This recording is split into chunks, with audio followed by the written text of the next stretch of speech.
নমস্কার, আমি রুম্পা চলে এলাম প্রতিদিনের মতো তোমাদের মাঝে নতুন একটি রেসিপি নিয়ে। আজ আমি যে রেসিপিটা শেয়ার করব সেটা আমরা সবাই তৈরি করতে জানি, তবুও প্রত্যেকের রান্না কিন্তু একরকম হয় না, এক একজন এক এক রকমভাবে করে। তা আমি কিভাবে করি সেটাই তোমাদের মধ্যে আজকে শেয়ার করব। আজকে আমি তৈরি করব শিম চচ্চড়ি। তা শিম চচ্চড়ি তৈরি করতে যেই উপকরণগুলো লাগবে সেগুলো তোমরা দেখতেই পাচ্ছ। এখানে দেখো আমি শিম নিয়ে নিয়েছি। এখানে যেহেতু ছোট ছোট সাইজ শিমের, তাই আমি শিমগুলোকে গোটা রেখেছি। তোমরা চাইলে দু অর্ধেকও করে নিতে পারো। যেহেতু ছোট তাই আমি গোটা রেখেছি। আর এখন বাজারে সুন্দর কচি কচি শিম পাওয়া যাচ্ছে। এখন এই সময় এই শিম চচ্চড়ি খেতে কিন্তু দুর্দান্ত লাগে, গরম গরম ভাতের সঙ্গে অসাধারণ লাগে। যারা রাতে রুটি খাও তারা কিন্তু রুটি দিয়েও এই রেসিপিটা খেতে পারবে। তাহলে চলো কথা না বাড়িয়ে চলে যাই মূল রেসিপিতে। দেখো বন্ধুরা, শিম চচ্চড়ি তৈরি করার জন্য আমি গ্যাস ধরিয়ে কড়াই বসিয়ে কড়াইতে সর্ষের তেল দিয়ে দিয়েছি। রান্নাটা কিন্তু সর্ষের তেলেই হবে। যে কোনো চচ্চড়ি সর্ষের তেল দিয়ে করলে কিন্তু তার স্বাদই হয় আলাদা। তার প্রথমে আমি বড়িটা ভেজে তুলে নেব। তেল গরম হয়ে গেছে, বড়িগুলো আমি ভেজে তুলে নিচ্ছি। দেখো বড়ি আমি ভেজে তুলে নিয়েছি। এবার ওই তেলের মধ্যেই সামান্য একটু লবণ দিয়ে দিচ্ছি, কারণ তেলটা গায়ে ছিটে আসতে পারে, এই জন্য। এবার দিয়ে দেবো ফোড়নের জন্য কালো জিরে দিয়ে দিচ্ছি। ফোড়নে কালো জিরে দিয়ে দিলাম। কালো জিরেটা একটু ভেজে নিয়ে এর মধ্যে আমি দিয়ে দেবো সামান্য একটু হলুদ গুঁড়ো, তাহলে তেলটার গায়ে আসবে না। এবার আমি শিম আর আলু ভেজে নেব। প্রথমে আলুটা দিয়ে দিচ্ছি।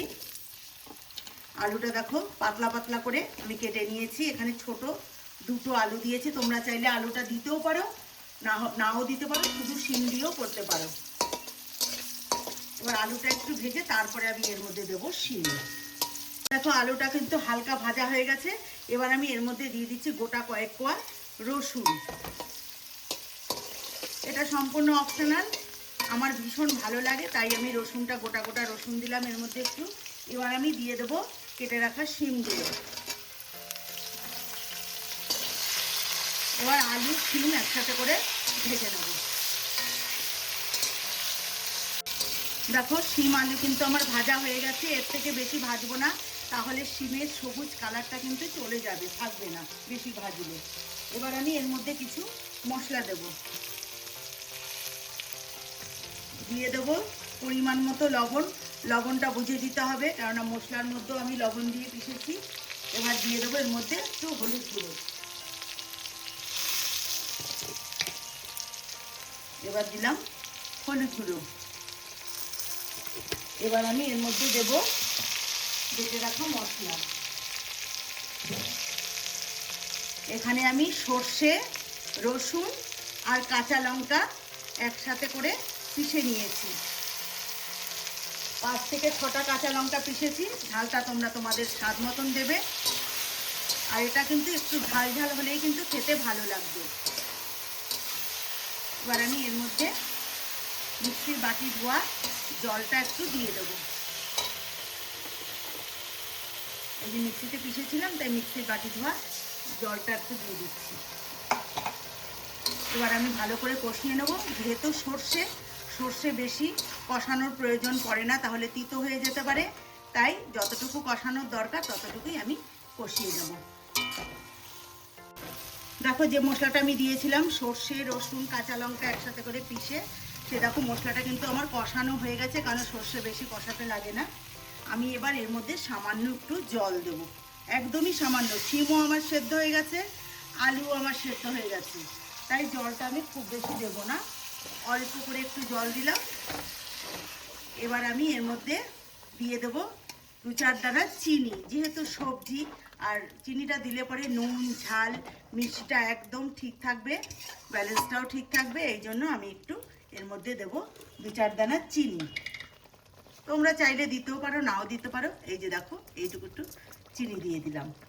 এবার আমি দিয়ে দেবো এর মধ্যে ভেজে রাখা বড়িটা। এবার এই জলটা একদম টেনে আসা অবধি আমি একটু রান্না করে নেব। দেখো আমি যতটা জল দিয়েছিলাম জলটা পুরোটাই টেনে গেছে, একদমই শুকনো হয়ে গেছে। ঠিক এই রকমই হবে। তা এই যে আমি যেইভাবে রান্না করলাম, তোমাদের কাছে অনুরোধ রইল বাড়িতে একবার হলেও বানিয়ে খেয়ে আমাকে জানাবে তোমাদের কেমন লাগলো। আশা করছি অবশ্যই তোমাদেরও ভালো লাগবে। এটা খেতে এতটাই টেস্টি হয়, রুটি, গরম ভাত সব কিছুর সঙ্গে ভালো লাগে। এবার দিয়ে দিচ্ছি ধনেপাতা কুচি। এটা কিন্তু ধনেপাতা কুচিটা কিন্তু দিতেই হবে, না হলে কিন্তু এর টেস্টটা আসবে না। আর তোমাদের ঘরে যদি কোনো রকম কাঁচা টমেটো থাকে তাহলে কিন্তু কাঁচা টমেটো এর মধ্যে দিতে পারো। যেহেতু আমার কাছে নেই আমি দিলাম না, তবে পাকা টমেটো এর মধ্যে ভালো লাগে না, তাই কাঁচা টমেটো যদি থাকে তবু এর মধ্যে দিলে কিন্তু খুবই ভালো লাগবে, দিতে পারো। টক টক লাগবে, ভালোও লাগবে খেতে।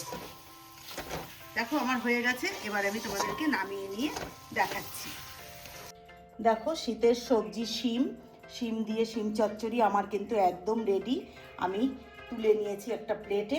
দেখো শিমের সবুজ ভাবটাও রয়ে গেছে এবং শিমগুলো একদম গোটা গোটাই আছে।